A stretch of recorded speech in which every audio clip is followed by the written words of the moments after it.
Hi there, I'm Jason Ball, and this is a special Sunday edition of Life After News. Meteorologist Jackie Johnson is launching a new venture where she combines weather and cooking. We talk about that and her life after news. Take a listen.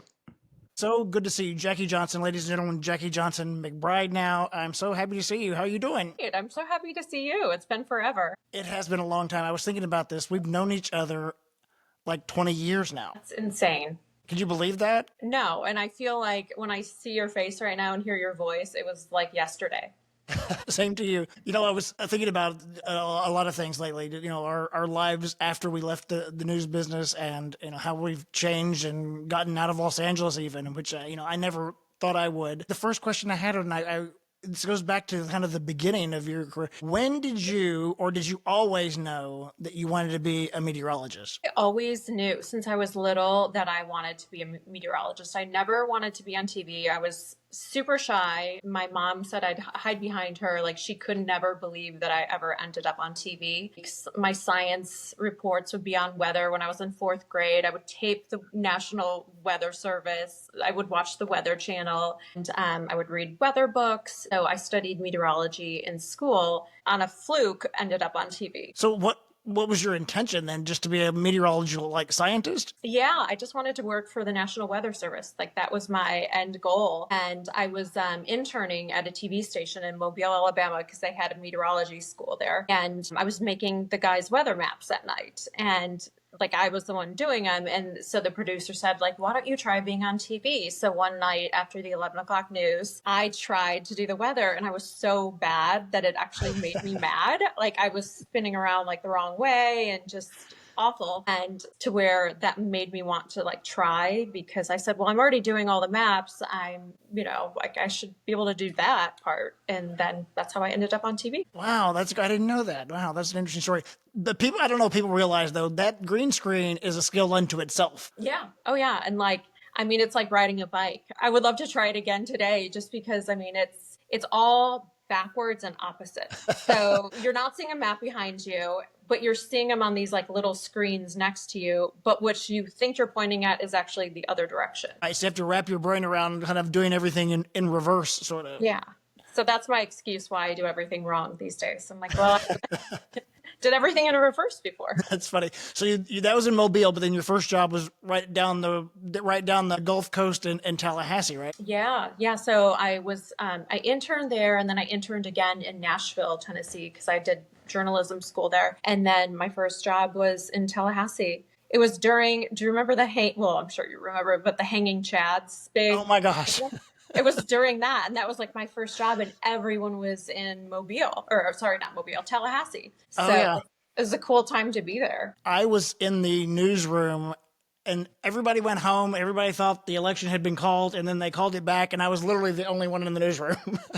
No way. And me and my reporter, Lori Stein, and we called and woke up the Secretary of State and told him. He didn't even know. And then we literally, the next day, we had to send a reporter, and the only reporter we had available who could go was the crime reporter. Because, in Miami, everybody had a crime reporter. So we sent her, and she actually was great at it.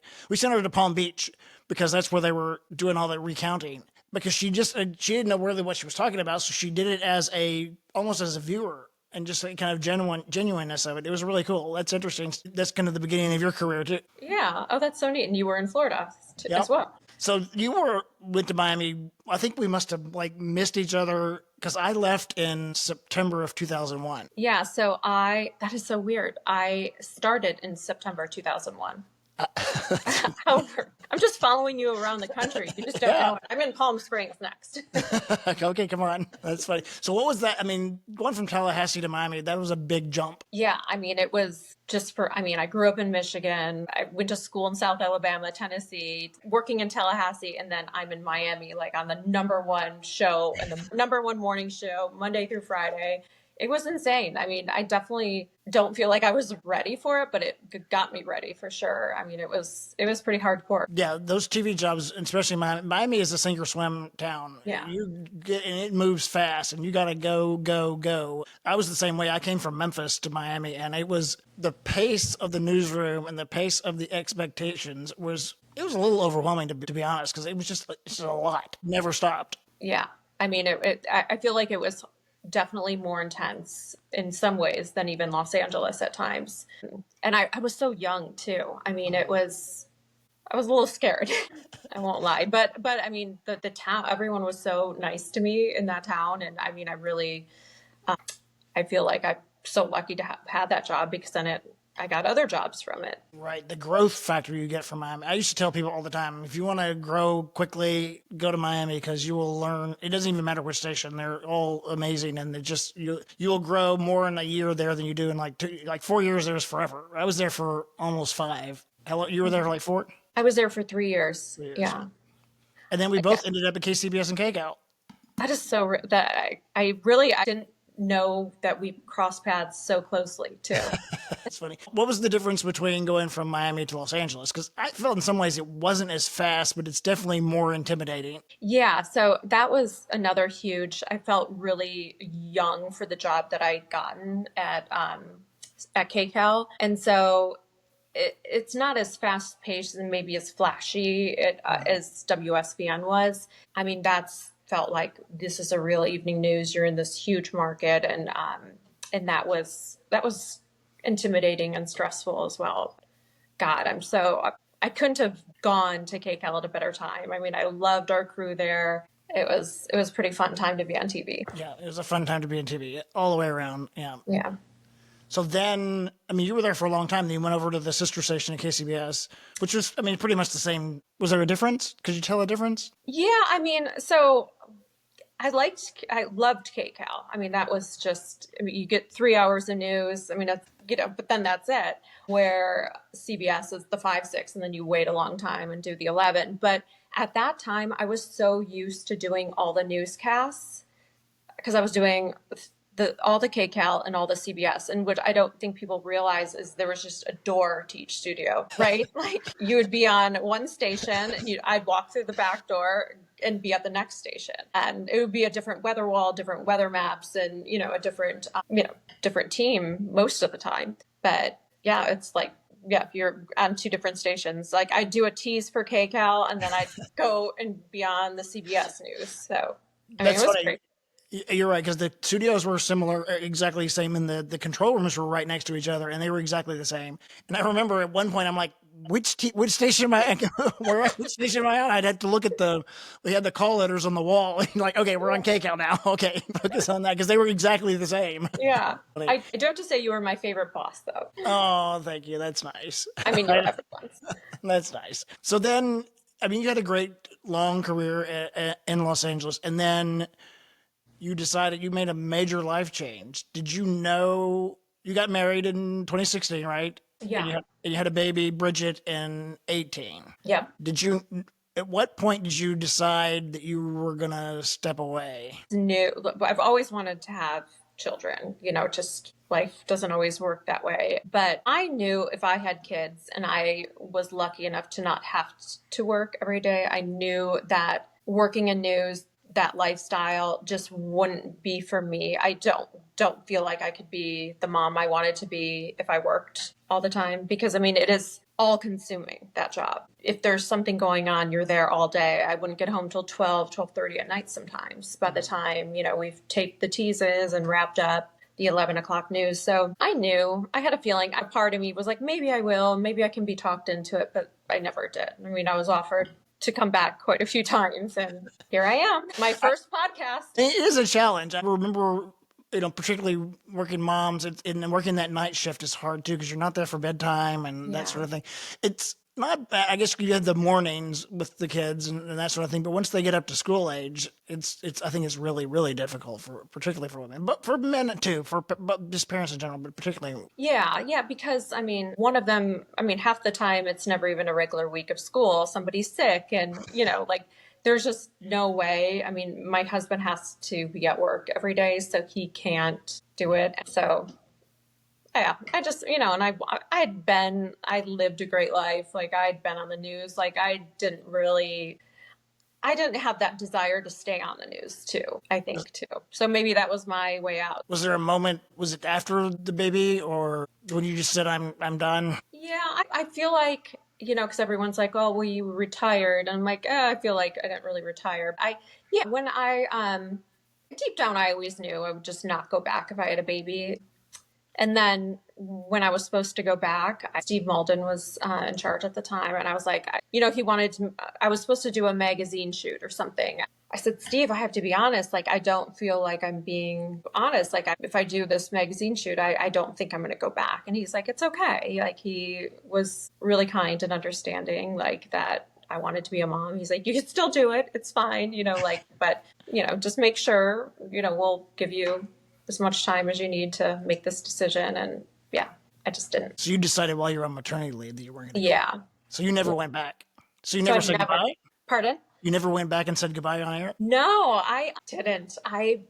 After, and this is also a vanity thing, like I just was not the woman who bounced back after having a kid. Which I'm fine with that, but like, I just didn't want to like go be on TV or anything. I just didn't want to do it. I'd done like the makeup thing and the hair, like all that for so long. And they said goodbye to me on the air, but I never. Yeah, I do want to go back. And then I was going to go back and then COVID hit just to say hi to everyone or something. But I never did the big, I don't like goodbyes though, too. I wasn't going to do like a Kent Shocknick like movie. I wasn't either, but they surprised me. I didn't even know it. But anyway, that's another story.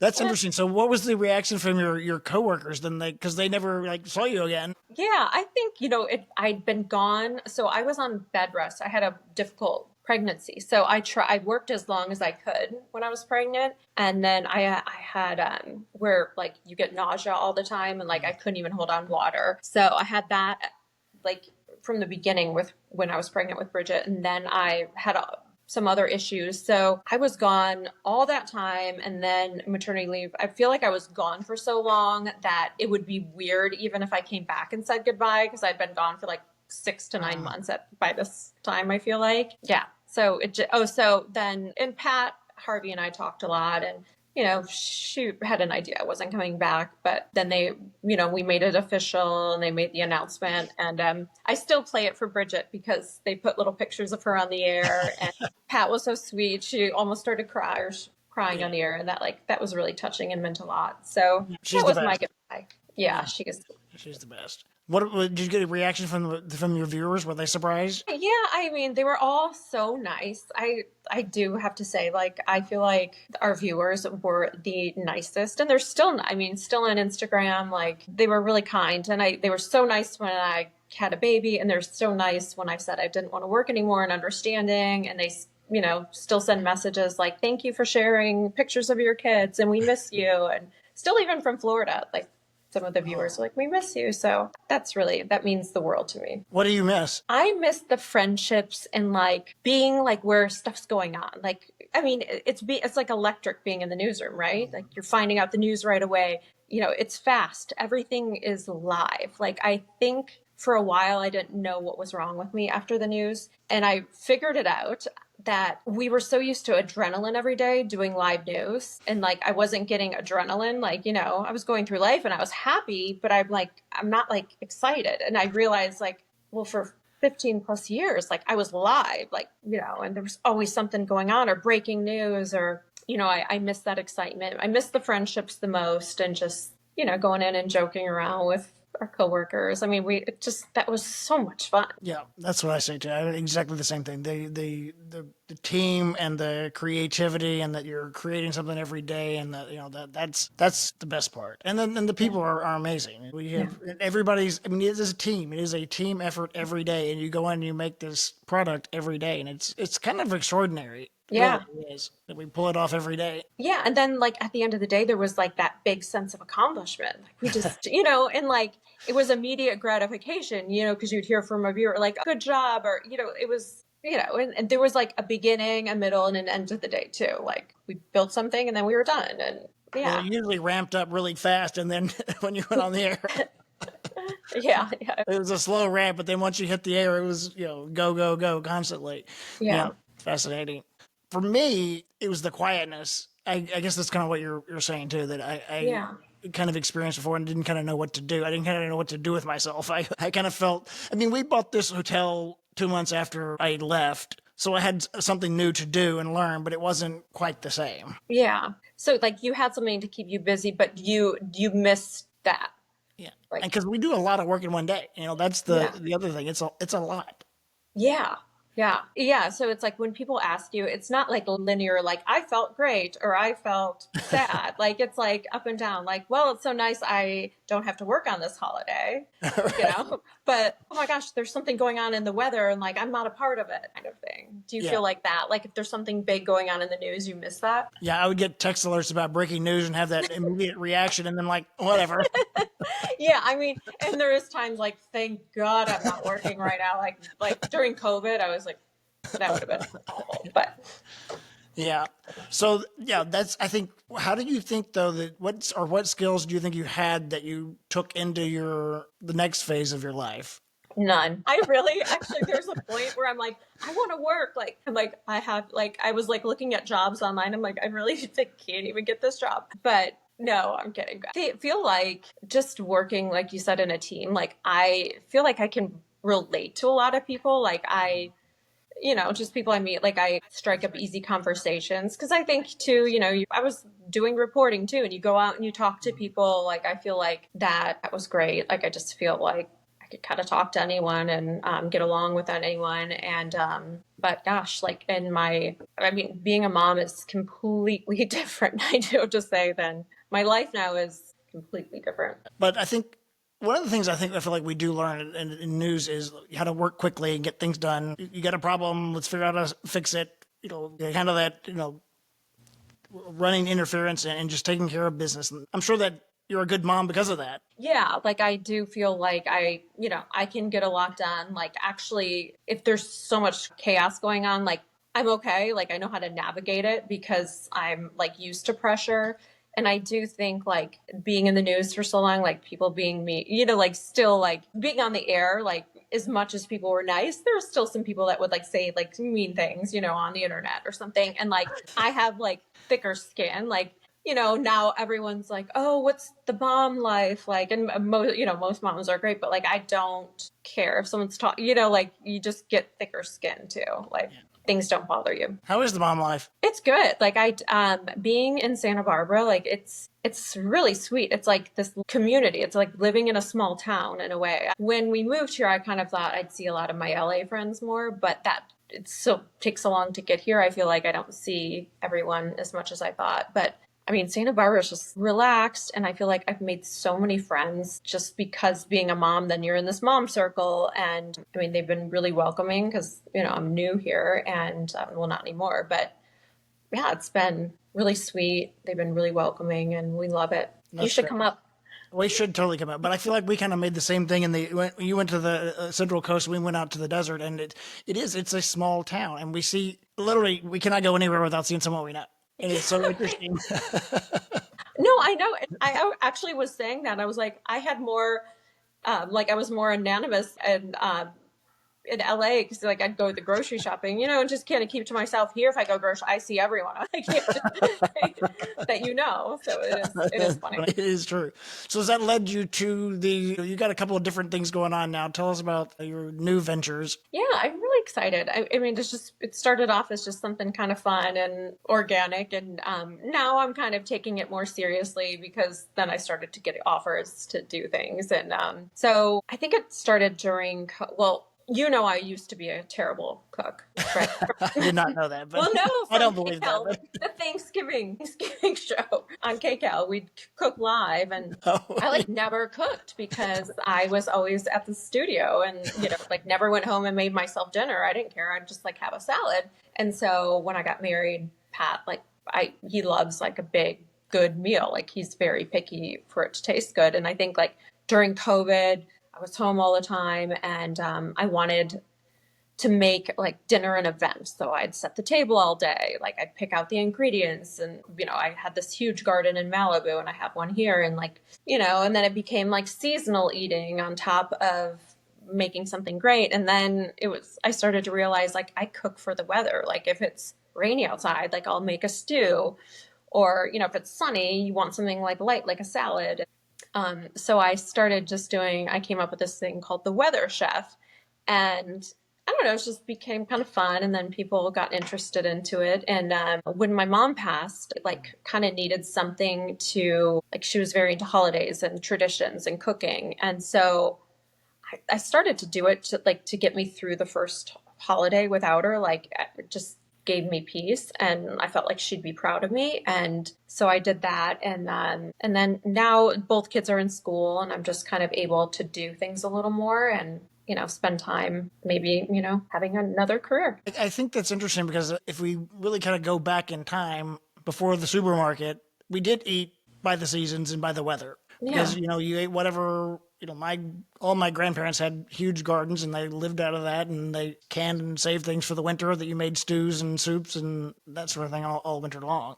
So I think Yeah. that's a really kind of a great idea of getting back to the basics of the way we're probably meant to be that way. It's probably better for our bodies because we're probably designed to be that way. Yeah, I mean, for sure. I mean, there's like studies that have shown, in the winter, we should be eating like root vegetables. We should be like a little more hibernating. Like that is like our body's natural way to rest. And then in the spring and summer, you become alive. You have some lighter foods. And yeah, I think to me, it's just so natural. Like it's just obvious that I feel better when I do that. So I feel like everyone's kind of turned, I feel like since COVID and since people are aware of what they eat nowadays and growing your own food is kind of fun, or going to the farmer's market, I feel like people have turned to that. And I just love it. Like if I order out now, like I don't feel good. Like I have to like know what's in my food, and especially my kids' food. So it's just been I love the video and the photographs of your kids like in the garden and picking the food and helping you cook. That's adorable. They're so cute.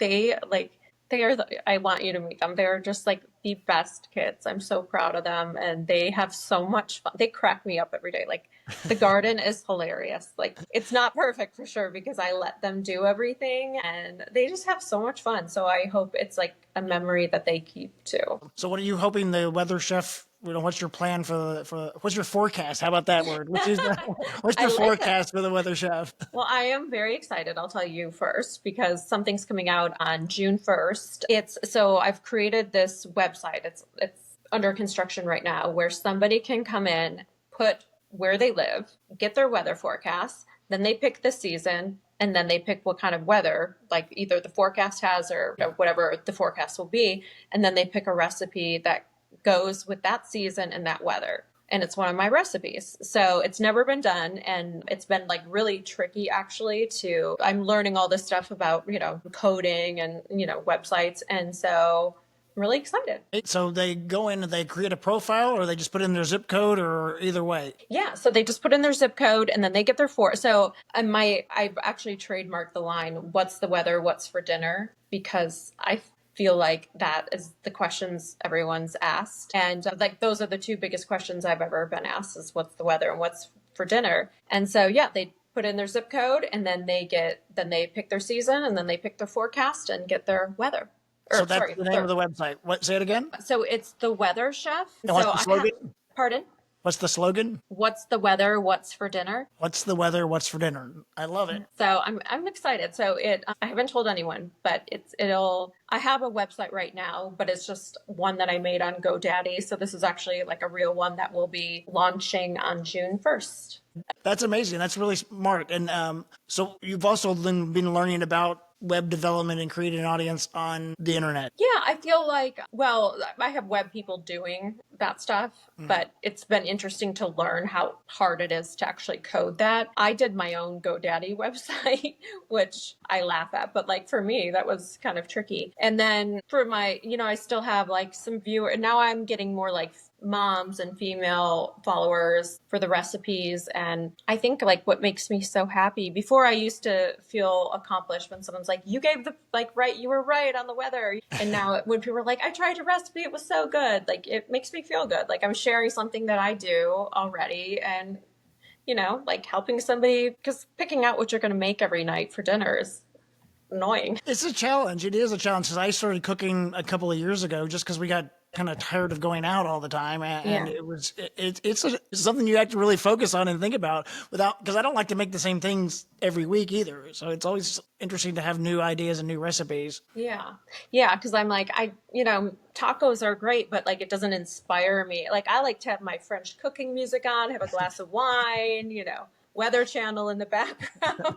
But like, cooking and it's like my happy place, like being in my kitchen, and I feel pretty confident in there, like I was in front of the weather wall, I guess. So did you feel like this has been an evolution over the last few years to kind of get where Yeah. It's interesting. I'd started and it was kind of picking up, and then my mom passed, and I was a couple months later, I was offered a TV show like in Ireland. And it was when my daughter, it was a cooking show. My daughter was going into kindergarten, and I was like, I can't miss, I can't not be there. I can't be in Ireland. Like maybe if it was like in LA, that would be one thing. And it just wasn't the right timing. But now, like, I'm in a place where I feel like, okay, the kids are good. They're in school. I'm not going to Ireland, but like, I'm, open to doing a cookbook or taking more time to do this, to work on this, to actually make it something. That's great. That's great. It does take time, I think. Like I've been gone for 4 years now, and I've been kind of toying with this idea, and it finally kind of fleshed out, and I kind of got it going. I have a newsletter for Palm Springs too that I'm working on too. So it's interesting to kind of catch up with the rest of the world in this new media and kind of figure out a new way to contribute, because I feel like I still had something to contribute. I feel like there's still something left that I'm not quite done yet, and it's just taking me some time to do it. So I think that's advice I would give to people too. Don't push yourself to take the next job just because it's the next job. I mean, I know people need money and you need work and all that sort of thing too, but if you can, take your time to figure out what it is you really, really want to do. What do you think? What piece of advice would you offer somebody who's, whether it's news or anything else, they're thinking of pivoting into a different career or a different life?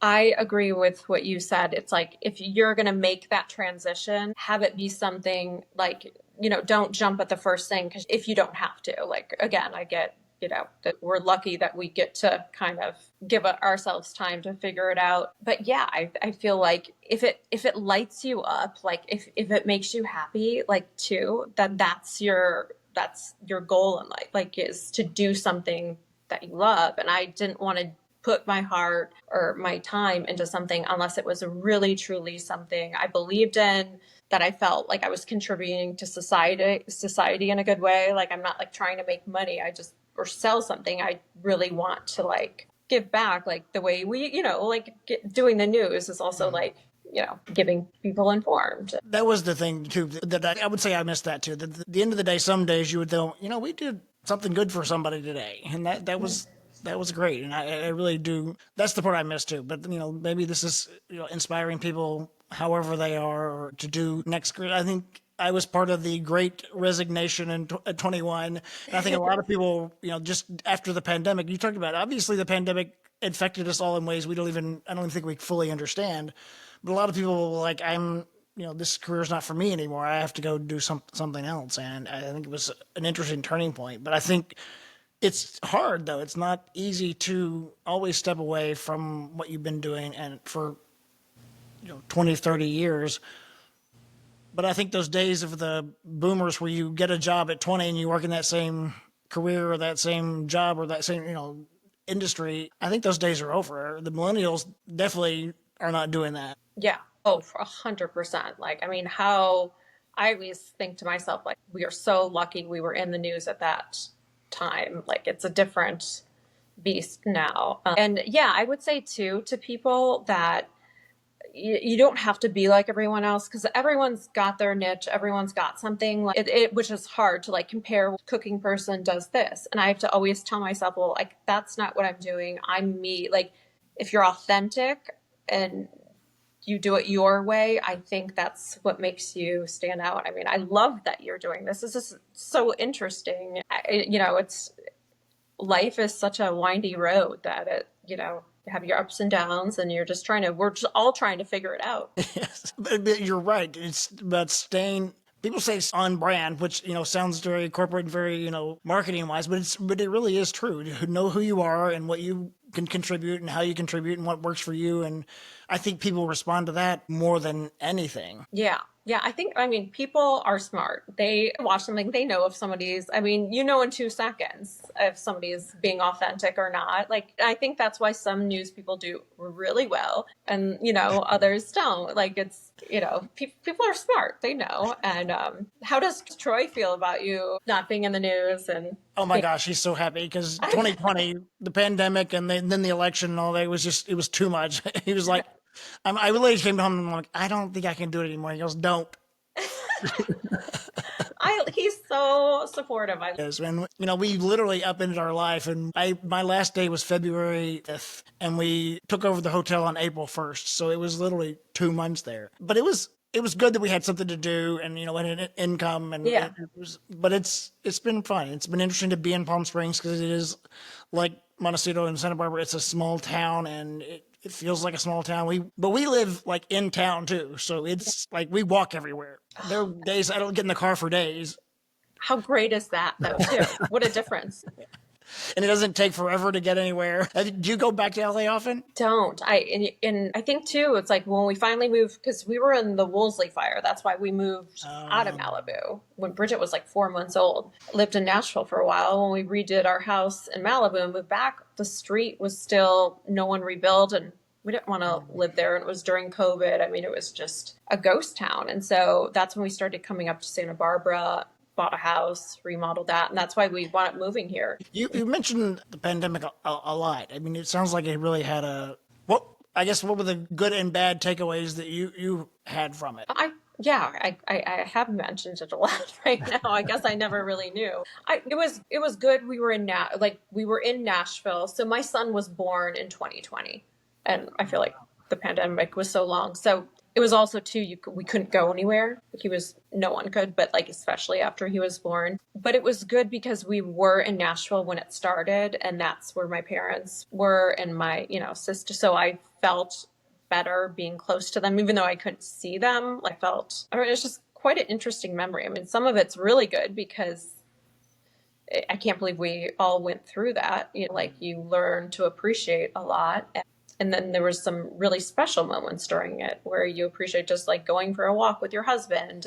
But yeah, I guess it was a lot with 2 little kids and then moving and trying to figure out where we're going to live. I don't think we even fully understand yet the complete. Yeah. And fortunately, your kids are young. I feel bad for the kids that were in school age because I feel like they missed a whole year or 2 of growth and experimentation and learning. Yeah, and like the friendships, and then the kids too. Then when they went back, like now I guess they'd be kindergarten or first graders. But when the teachers would wear the masks, they couldn't see their mouths to learn how to articulate words. And you know, when they're at that age, that's when you really lose that part of development. So yeah, I think. Yeah, we really don't even realize yet how much it affected everyone. Talking about young people, what advice would you give to a young person who's thinking about, or just career advice in general to a young person? Oh gosh, I mean, work hard. Like when I started, like you go to work, you do your thing, like you work hard at first. You've got to prove yourself. You have to do the work, and it's frustrating because most people. I started out in a really small market. Yeah, I ended up in L.A., but I started out in Tallahassee, which is 114 market. You know, I was working the morning shift, a reporter 3 days a week. I just wanted to do the weather. My first story was I was covering a double murder in Apalachicola, Florida, which was like an hour away from the station. And I was the lead on the 6 o'clock. I mean, you know, I had to edit my own stories. I mean, I worked my butt off. So I would say do what you want to do too. Like don't, because somebody else thinks it's cool for you to have this job, or, you know, like do what you want to do, but you got to work at it. Yeah. And then you can probably do more than you think you can do. That's always thing. I'm like, wow, I can't believe we did that or pulled that off. And I actually looking back on it, I'm like, I was 23 producing a newscast. I'm like, there should have been somebody better than me to do it. I know. I'm like, I can't believe but like we did it and we got through it. And like, I got yelled at a bunch, you know, my first few jobs, and I, you know, feeling like probably go home crying, but you know, you're going to mess up, but you know, be a good person. Yeah. Thank you so much. It's been great, chatting with you and getting to catch up a little bit. I'm so excited about the weather, chef. I can't wait to put in mine's going to say 120 degrees. What do you cook when it's 120 degrees? You have salad? a cold margarita. No. There you go. You know what I actually did last summer? I started cooking early in the morning, like at 6 or 7 before it got too hot. I'd cook for the whole day. You're so sweet. Like, that's genius. You're you're just so cute. I forgot. Well, thank you. Maybe I'll come up to Montecito and we can do a cooking segment. Oh my gosh. I would love that. Bring Troy. Him and Pat can hang out while we cook. They can talk real estate while we talk everything else in the garden. Yeah, we'll just be talking news. My husband's like, not again. All right, you're beautiful. Thank you so much. Congratulations on the family and the life in Montecito and the weather, chef. June 1st, right? Yes. June 1st. Yes, I'm so happy for you too. You've created such a beautiful life, so I'm very happy for you. Thank you. All right, love you. Okay, love you too. Thank you for having me. Bye. All right, I am so excited for Jackie. And the one thing I forgot to ask her, though, what she was having for dinner. And I messaged her later, and she said it was a cool night in Santa Barbara, so they had halibut saffron soup. Sounds amazing to me. And of course, I had to try out Weather Chef myself, so I set up a time with Jackie and made me a recipe for June 1st in Palm Springs. And she came up with sunny day salmon with grapefruit and basil.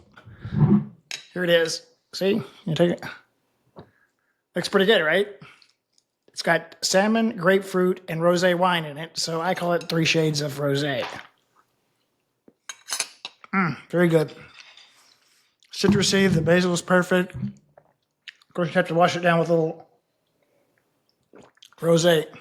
So I actually made a video of me making the sunny day salmon with grapefruit and basil, so you can check that out. The link will be in the show notes, or it's on our YouTube channel, YouTube at Life After News.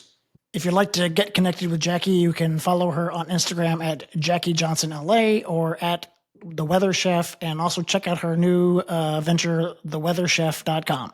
On the next episode of Life After News, Ellen Leva anchored at KBC for nearly 30 years, and she just retired in May. So she's the newest member of the Life After News Club. You'll hear her story, why she decided to call it quits now, and what she's doing next. Very exciting. And as always, we'd love for you to give us good ratings if you enjoyed the show. Follow us on wherever you listen to podcasts. Also, watch the video version on YouTube. You can follow me on Instagram at Mr. Jason Ball or at Life After News Pod, P-O-D. Follow me on LinkedIn.